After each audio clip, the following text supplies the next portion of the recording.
Okay, so yeah, this chapter of Working Hero Academia twice and all of that was beautiful. Let's actually get into it because this is just like my first thoughts. So basically just read the chapter. As you can see, my room's a little bit messy. If you can see my eyes a little bit swollen as well, that's allergies. But it's okay, we move. Yeah, twice. The way that he's managed to even just we'll go, let's talk about this. Okay, so there's like a lot of stuff from this chapter. I think one of the main things is Twice. Now, the fact that Twice can mass produce to that extent is like crazy. The villain alliance from a small group of villains can now become like a city-wide thing. And this is really, really cool to see because we're seeing all of the villain alliance. They're increasing, they're progressing. Shigaraki can decay people, like decay a whole mass of people only by touching one person. It's like the decay emanates through who else? What else did we get? Toga can copy people's quirks, and now Twice can do this. It's just crazy, and I really like this little page at the start, and I feel like this is a bit of foreshadowing as well. So if you guys forgot about the whole Overhaul arc and the anti-quirk bullets, Overhaul got captured by the police, but the villain alliance basically hijacked that van. Shigaraki cut off Overhaul's arm. I think even killed Overhaul actually, because like they blew up the van afterwards, and Shigaraki took the quirk bullets. So we've been wondering, okay, what is the villain alliance? What's Shigaraki's plan? What does he want to do with these quirk bullets? The quirk bullets are scary. They can take your quirk away. We know what happened, the whole Mirio fiasco, all of that was crazy. So the fact that Shigaraki still has it shows you what they're going to do with it. However, I feel like Horikoshi in this chapter, because Twice was trying to duplicate it. This was in the past, and Twice couldn't. Twice, he needs to have at least some data. He needs to know a bit of information about it, and he needs to have an image. He needs to know what it looks like as well. So it's kind of similar to Yayorozu, Momo's quirk. Before Momo can create anything, she needs to know the properties of that material or substance or whatever. Like, she can't just create it from imagination. But I feel like maybe in the future Momo may be able to do that, but I don't want it because I kind of like how grounded and scientific her quirk is. It's pretty cool. So it kind of limits her from just creating anything from her whim and fancy. But let me not go off on a tangent. So with Twice, I feel like in the future, Horikoshi's maybe foreshadowing that Twice is going to be able to mass produce these quirk bullets. Because obviously at the start he couldn't, but maybe now. So he can mass produce. You see it throughout this chapter. It's even quite comical, but it's flipping awesome. This guy can produce, because at the start of the chapter, his old limitation was he can only create up to 2 things at once, and you've been seeing it back throughout the past. Like, but now in this chapter, you're seeing him literally create a whole city. This guy is creating hundreds of his selves, and they're all talking at once. They're all doing it. Like, the League of Villains literally has such a massive power up right now. It's crazy to think. It makes me even think how is like Deku? How are these people gonna take them out now? Because they're literally, and the fact Twice has even got a super move right now, so that was really cool. I feel like the translators, they kind of changed it a bit. It's called Unlimited Twice Works, which was pretty funny. But just that widespread page, and you see just like a mountain of Twice, that was really cool to see.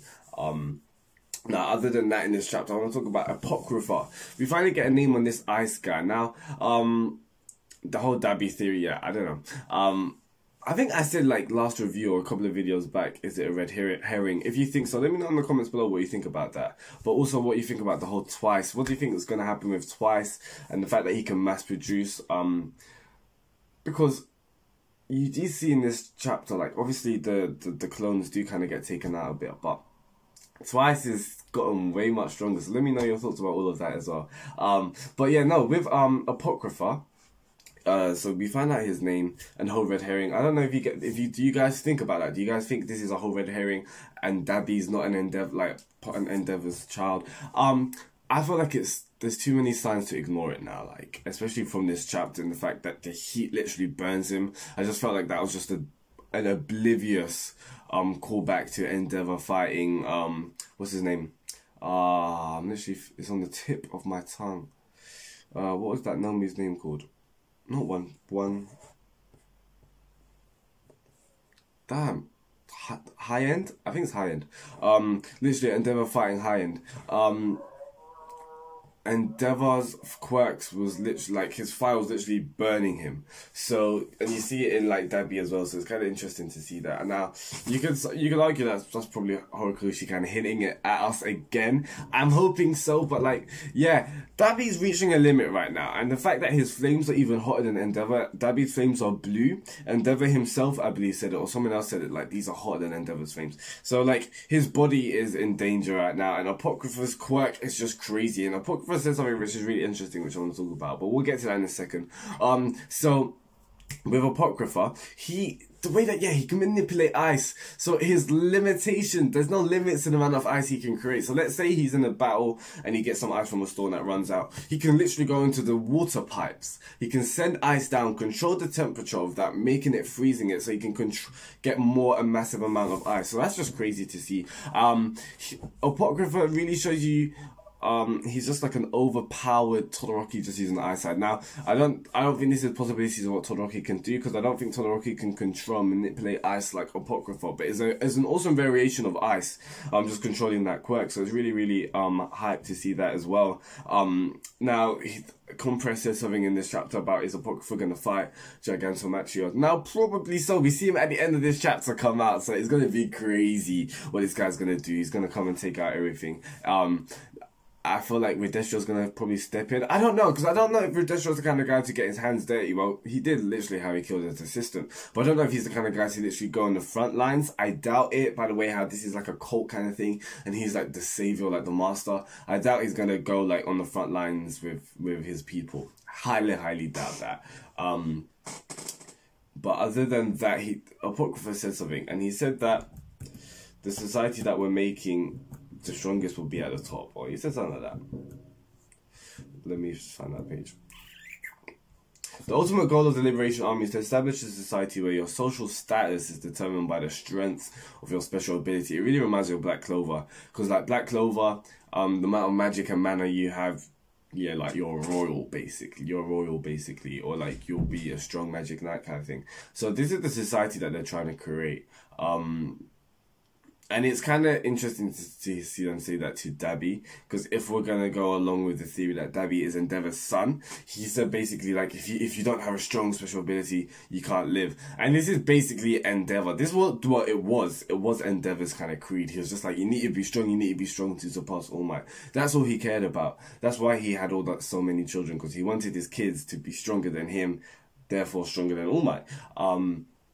So yeah, when it said your body's been rekindled by flesh, I was like, damn, that's kind of mad. But other than that, yeah, so this society, they want to create basically the strongest at the top. Now, this seems a little bit different than what their first aims, or what they first said. They said that they just wanted everyone to be free and like have all their quirks just liberated, like emancipated, basically. So now that is creating a social system and hierarchy, just shows you that these kind of things, it may sound good at the start, but it's ominous. And it may not truly be creating a sense of freedom. It may actually be bringing shackles to you as well. So yeah, I'm really intrigued to see what's going to happen next chapter. Guys, if you like my review, please tell me your thoughts in the comments below. Please drop a like, that would be greatly appreciated. If you're new to the channel, subscribe to All Book No Hero, all that kind of greatness. Tell me what you think is going to happen next chapter. Do you actually think we're going to get a reveal in this arc about Dabi? I don't know, because you've just been doing it, so I don't know. Maybe this arc. Let me know. But this Apocrypha guy's kind of cool. Not gonna lie. He's very, very strong as well. I generally don't think Dabi can stand a chance, in my opinion. I just feel like, because Dabi's quick, and especially with like even Endeavour and these guys, you're gonna reach a limit. So it's either your limit takes you out first, or you take that guy out first. We'll see. Because even that's why Endeavour was literally struggling against High End. If Hawks weren't there, Endeavour would have lost, in my opinion. But yeah, we can discuss that for another day. Peace out, guys. You know what I'm saying?